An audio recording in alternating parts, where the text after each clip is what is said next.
Yes, kansubire muri bulungi mwenna abekuumiddeko ku channel eya Mamero Media UG. Babuzaako mwenna amanya n'eddoboozi Comrade Chris alunaku lwa Monday ennaku z'omwezi leero 24 omwezi gwa mukaaga omwaka 2024. Yes. Tugenda tukumalako nno nnaku ntono nnyo tujja kuba tucrossinga okuyingira omwezi ogw'omusanvu. Awo nno wotandika okwebuuza omwaka gudduka nkozeemu ki byonna bye natandika nga nina mu plan.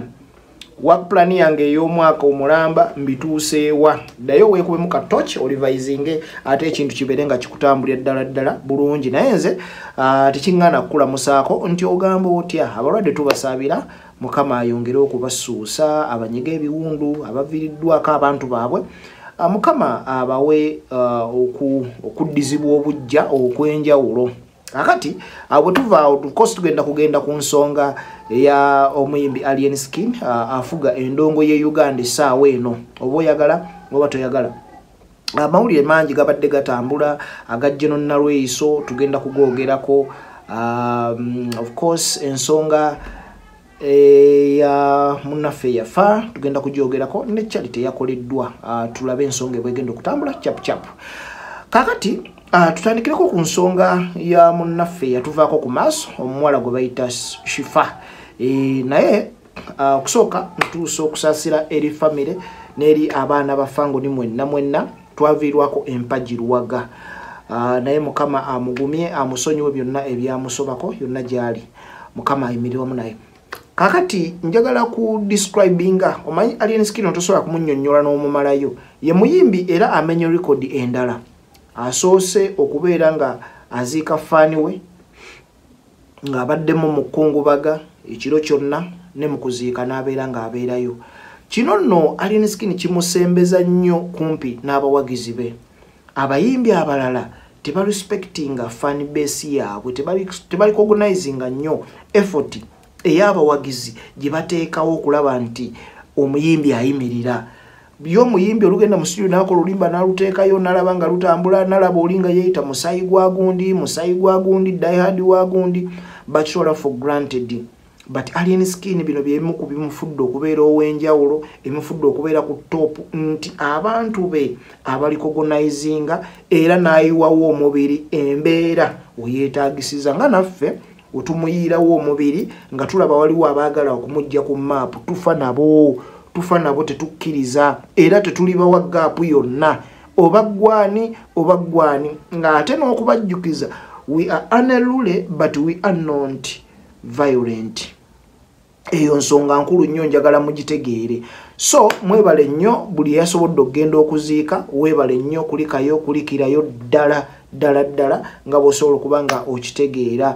Kakati Alien Skin ze ensonga ezimu ko zimufudde okubeera ow'enjawulo n'okubeera nga alina strong fan base ey'amaanyi emufiirako mu mbeera yonna.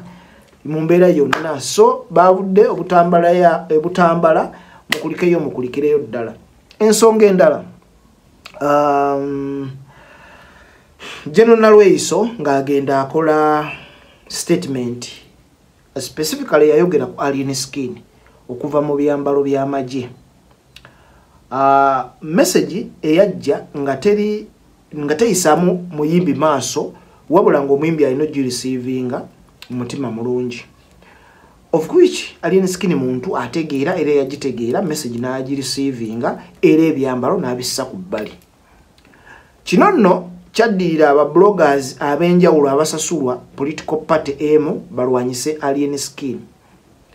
Era batandikirawo okwagala okukuba obadde weyita w'amaanyi obadde weyita wa kitalo obadde weyita anerule biki wano wootiira abalala ababikola boogera bo tebabakwatako.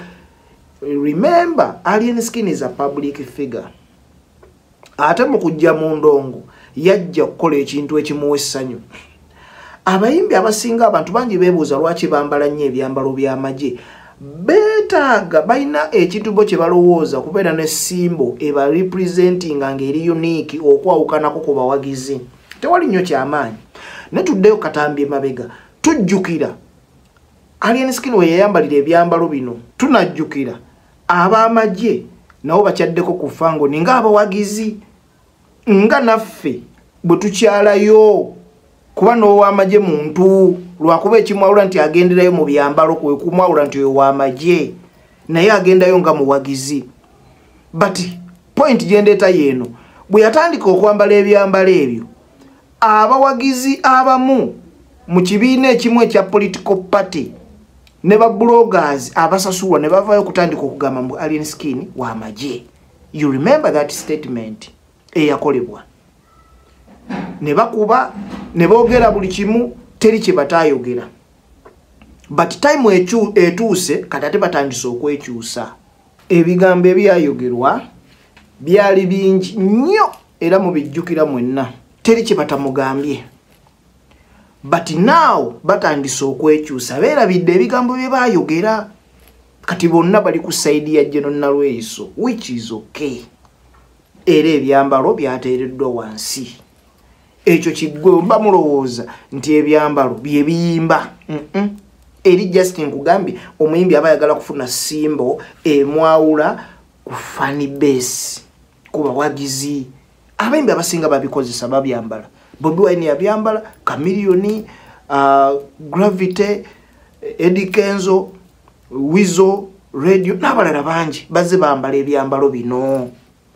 But njagala osooka otegeere Alien Skin is the face of Ugandan music today.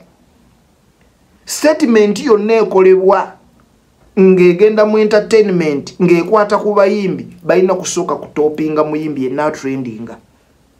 And many others bano tebama mentioninga mannya bajjira mu others. That's what I want you to understand. Bajjira mu others. Kati so bali organizing Alien Skin. Era General Nalweyiso specifically yayogera ku Alien Skin. Nate kitegeeza nti message nti yagenda uwe yekka nti oba ebyambalo bino babigaana muyimbi omu yekka nedda. Wallan babigaana abantu bangi lwakuba tebaba mentioninga mannya. Okitegedde? That is the problem. Abantu abamu bye batategeera. Ekisinga okunnuma mu bino ebintu byonna abantu bano abeefuula abawa advice omuli ba blogger abasasulwa n'abantu abataagala Alien Skin mulimu n'abayimbi. Bwe wajjawo ekintu kyonna nga balaba kiinafuya Alien Skin baba baagala beefuula abamuwa advice naye nga bamukuba bannamawulire. Naye ensonga bwejja nga esupportinga muyimbi Alien Skin nga alina kyakoze ekiri positive ekyo tebakyogerako tebakiwa budde beefuula abatakirabye. Era ensonga eyo okuba nti yasuze mu kufiirwa yandibadde ekola amawulire ne mu kugenda okuziika kuba yasooso kikola. But ekyo tebakyogerako balina kujjayo kiri bamuganye ebyambalo by'amagye. Ekyo tebakyogerako ekikulaga nti nno obukyayi weebuli era bukula buli lukya. Abaana bagenza abafangoni ne bakola charity mu ghetto. Wawuliddeyo munnamawulire akyogerako bano bonna abaefuula abamuwa advice aboogera buli kimu. Alien Skin va mu byambalo oyagala okubeera bulungi oleme kwendingapo oleme kubeera nga sipapa biki ne boogera ebintu bingi. Message twagifunye ne bannyabo ne basebo tubabuuza bino byo temubiraba. Bino ebirala byo temubiraba temulina kimulaba. Byo nga temubyogerako nti Alien Skin yavuddeyo n'akola charity. Tiimu ya Fangoni yakoze charity. Alien Skin yalabiseeko mu kuziika fani we. Ebyo byo nga temubyogerako.